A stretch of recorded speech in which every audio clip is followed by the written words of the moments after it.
E como é que você visualiza os impactos desse tipo de violência na condição da criança e do adolescente? Você que tem atuado a maior parte do seu tempo na condição mesmo de cuidados, né, da assistência, e aí hoje você também está na condição de uma instituição de abrigo, né, de acolhimento, e naturalmente chegam, né, crianças, às vezes até irmãos, né, em conjunto de famílias, que passam a se desintegrar por algum momento por conta de algum tipo de violência. Como é que você visualiza o impacto emocional e social que essas crianças sofrem quando estão sendo, né, deslocadas da sua família por conta de algum ato violento que sofreram?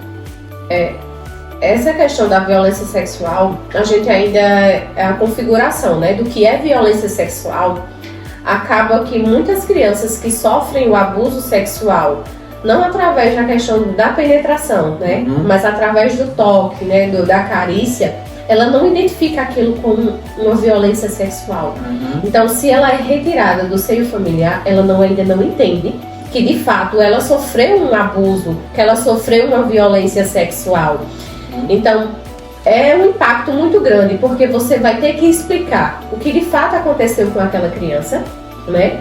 Porque ela precisa ter ciência do que aconteceu, de que ela sofreu uma violência sexual e que mediante a situação ela precisa, né, ser afastada do seio familiar.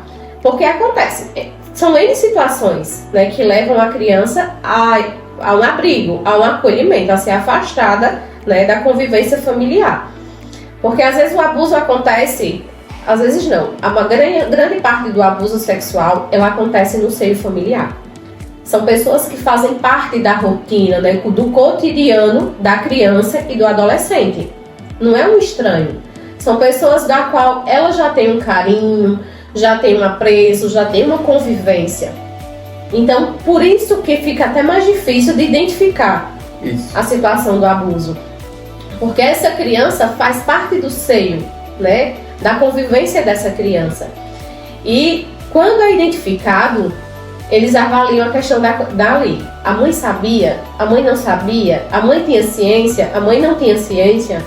Para que possa se tomar aquela questão das vertentes, né? Vai ser preciso retirar, porque a criança estava sendo abusada pelo pai.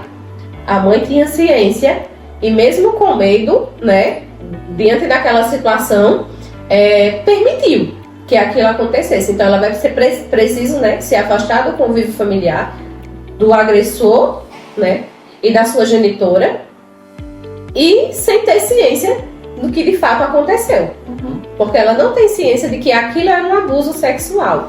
Então, assim, os impactos são grandes, mediante a violência e mediante o afastamento. Porque, querendo ou não, era um lar. Eram pessoas que estavam ali para garantir a proteção, né, daquela criança. Então, ela se vê numa situação onde ela sofreu a violência no local que ela se sentia protegida por pessoas que estavam ali para proteger ela, mas que causaram aquela violência na vida dela.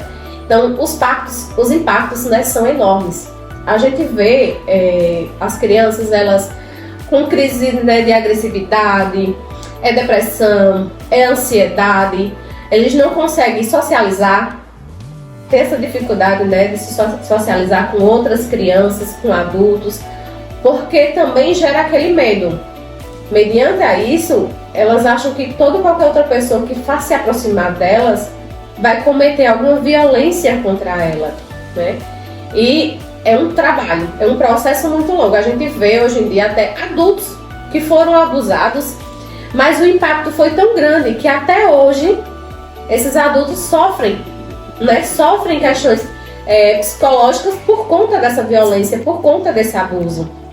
São adultos que ainda estão em terapia, estão em tratamento, né, ali, buscando, né, sair daquela situação, porque é um impacto tão grande, minha gente, é um impacto tão grande que não é todo mundo que de fato consegue, né, passar por essa situação e de fato chegar assim na fase adulta e dizer: eu superei, eu venci, hoje eu não tenho nenhum respingo, nem psicológico, nem emocional na minha vida mediante essa violência. Deve ser trabalhado desde aquele momento até o final da vida, né, daquele adulto, né, ser trabalhada essas questões ainda, porque não é uma coisa da qual ela, né, se desprende. Exatamente.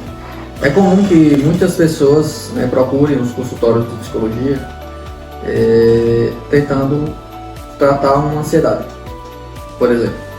E quando a gente começa a avaliar aquela demanda que chega ali com uma roupagem de ansiedade ou com um aspecto depressivo, a gente sai ali mapeando, e quando a gente se dá conta, por trás daquela crise do momento, tem ali muitas vezes um histórico de violência sexual.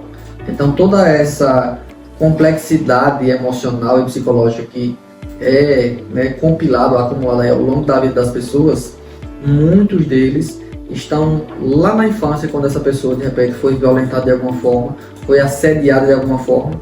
Então é muito comum, para quem nos ouve, que nos assiste no momento, entender que a maioria das pessoas que passam por algum episódio como esse vão desenvolver algum tipo de transtorno. Tem pessoas que desenvolvem um transtorno alimentar, tem pessoas que desenvolvem um transtorno social, não conseguir ter uma mesma interação social, inclusive para relacionamento. Tem muitas mulheres que, por passar por violência sexual, nunca conseguem se relacionar de forma afetiva, de forma confortável com homens quando se tornam adultas. É comum que mulheres, principalmente, desenvolvam crises ansiosas. Tem muitas que desenvolvem episódios depressivos e tantas outras demandas que surgem acumuladas de uma violência sexual que foi gerada lá na infância. Então todos nós adultos, pais, mães e responsáveis, nós temos a obrigação de acompanhar de forma atenta, de forma segura, o que acontece com as nossas crianças. Muitas vezes nós confiamos demais nas outras pessoas porque pensamos que os outros têm a mesma índole da gente. Então eu digo sempre aos meus clientes que só empresta dinheiro quem é pagador. Aquele que não é pagador, ele não empresta dinheiro. Mas a gente não está falando de dinheiro, a gente está falando de confiança, né? de vidas, atitude, né? De vidas. A gente está falando de condição de confiança, de permissividade, de cuidado. Se a pessoa tem um perfil de ser cuidador, de ser zeloso, ele vai confiar que as outras pessoas façam o mesmo, mas não existe isso. Fique atento, desconfie de tudo e de todos.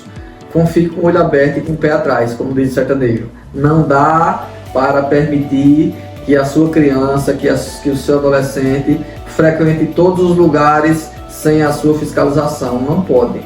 Esse negócio de dormir na casa do amiguinho, não, tá errado. Você deixa se você quiser, mas ele está correndo um sério risco de ser em algum momento exposto a algo que não deveria.